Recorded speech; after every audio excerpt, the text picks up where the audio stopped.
It was at the cross. 2,000 or so years ago. It was at the cross that all of this happened. The hymn we'll sing in a few minutes is at the cross where I first saw the light. The burden of my heart was rolled away.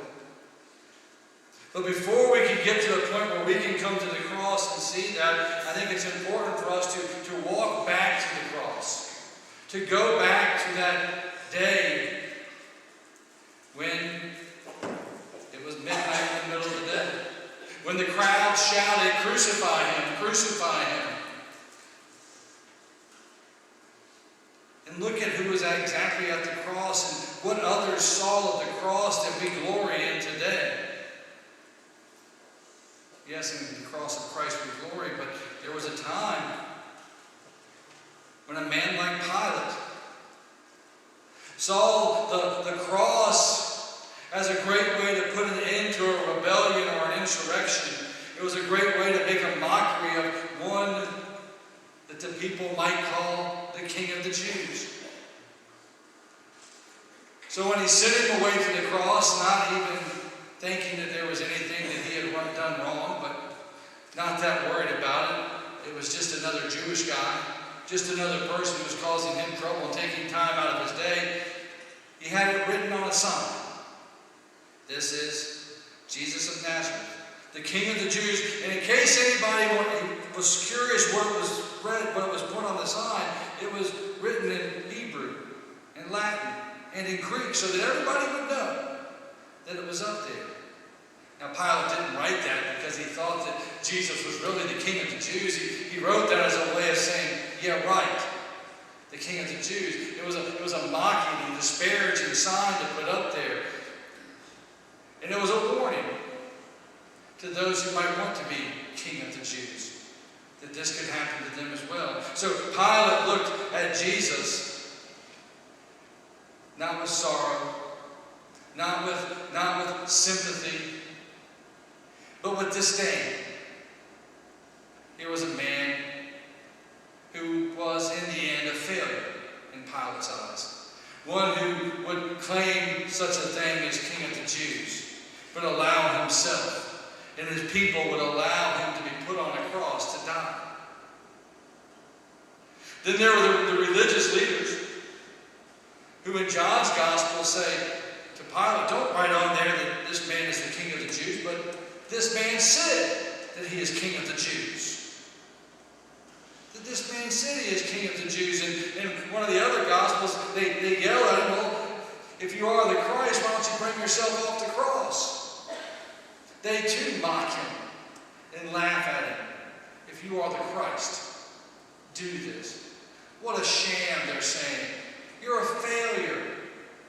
The religious leaders had been seeking and desiring and wanting a king, a messianic king, a fulfillment of the Hebrew Scriptures, one who would come and lead them and again restore Israel's ancient glory. They would no longer be under the foot of Rome, but the religious leaders didn't see that in Jesus. They saw him as an utter failure. They saw him as one who couldn't live up to the expectations that they had for him. Then there were the soldiers right there at the cross. Again, looking up at the sign, I'm certain and saying, this man is the King of the Jews. And as we read in the different Gospels, he says, I thirst. And they offer him something to drink. They offer him vinegar. But it's a mocking offering. It's a mocking as if they are his butler. Here's some wine, my Lord. Here's some wine, King of the Jews. What else can I do for you? How else can I help you upon your throne? I'm sure they laughed. I'm sure they couldn't believe that anybody could end up like this who would even claim to be King of the Jews. Again, a failure. I expect the soldiers had heard that they needed to be careful about insurrectionists and people who would come into rebellion and try to overturn. I'm sure that there are people that said there's a small group of Jewish people who believe that there's going to be one who is going to come and restore the kingdom of Israel. And once again, the soldiers had to think, that's not quite what we were expecting. This Jesus up on a cross, he's a failure. A failure. And then even on the cross, there was 2 criminals hanging, one on each side of him. And one of them looked at him and said, well, if you're the Christ, why don't you save me and save yourself?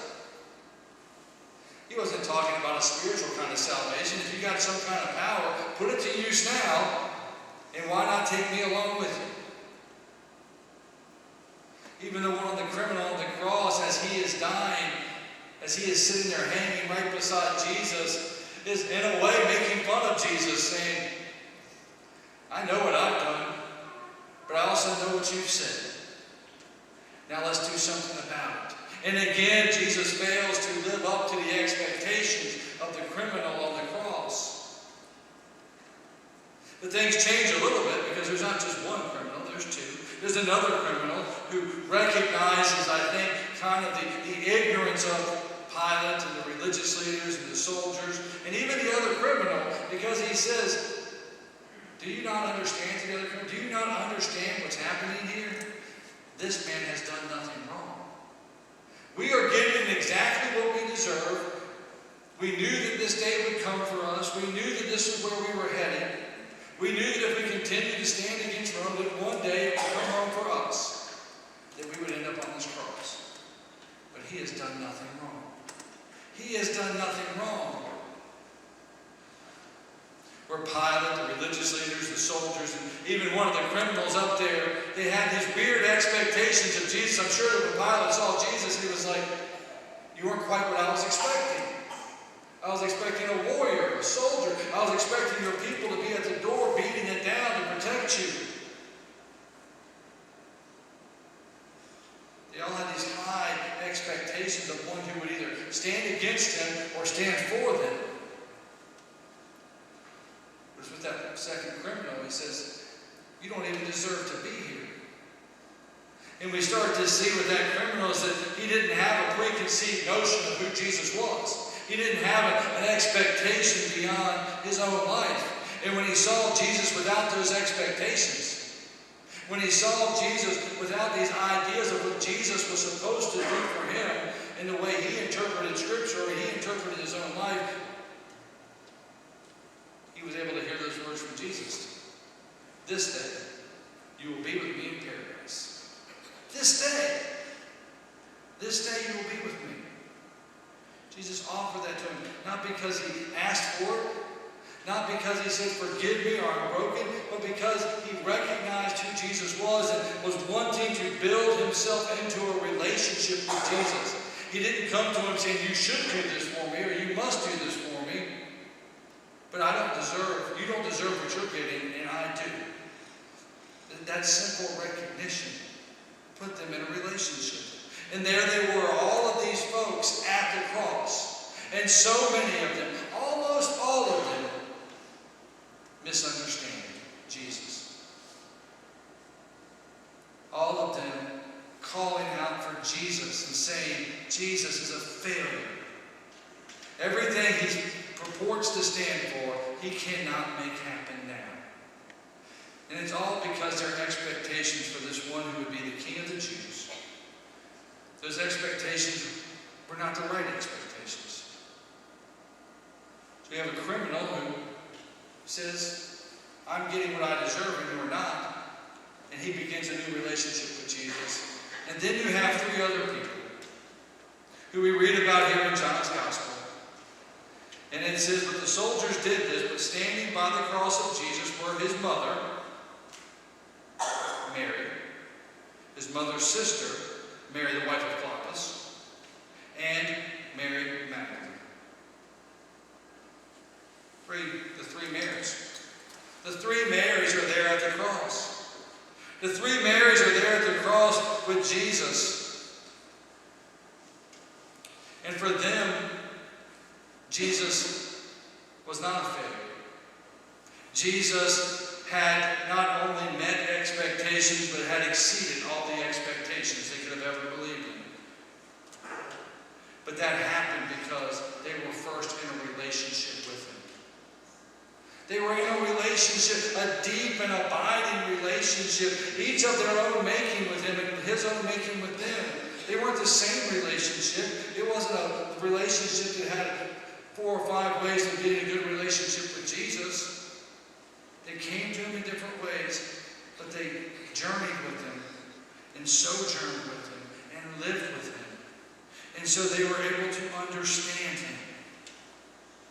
They were able to understand Him. And Jesus turns to His mother, and then He turns to the disciple whom He loved, John. John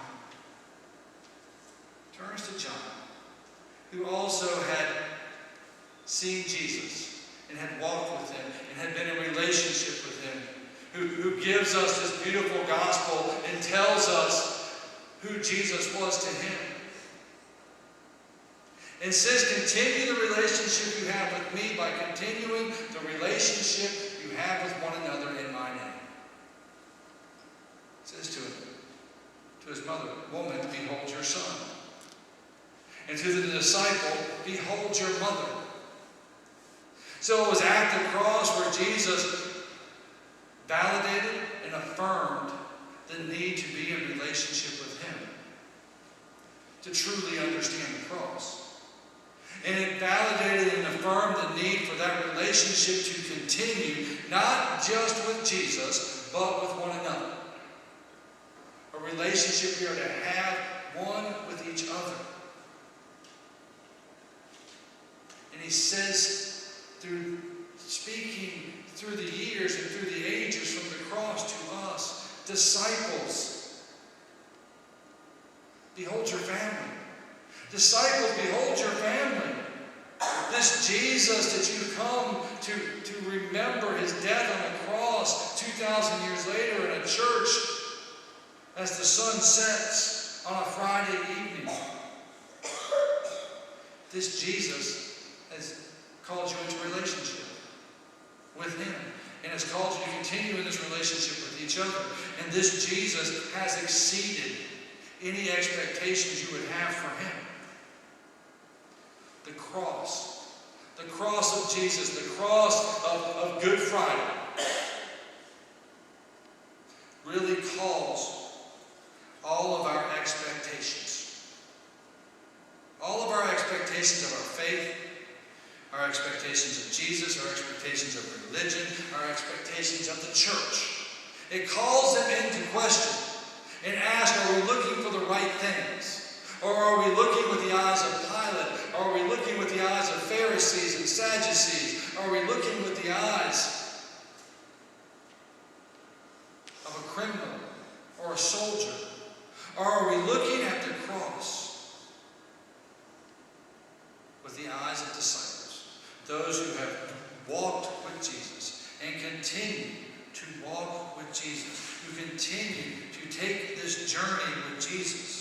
If you want to know Jesus, and if you want to understand the cross, if you want your life to exceed expectations, it's important. It's important for us to first to recognize that not only did Jesus not get what He deserved, but because of what He did for us, we are not getting what we deserve. We are not getting what we deserve. And because of that gift of grace, as the criminal on the cross would hang him, we are called into that family as well. And Jesus is saying to us, disciples, disciples, look around, people. Look next to you. Look behind you. Behold your family. Behold your family. You're going to need each other. And you're going to need to continue in this relationship even when I'm gone. My Spirit will be with you. But you're going to need it.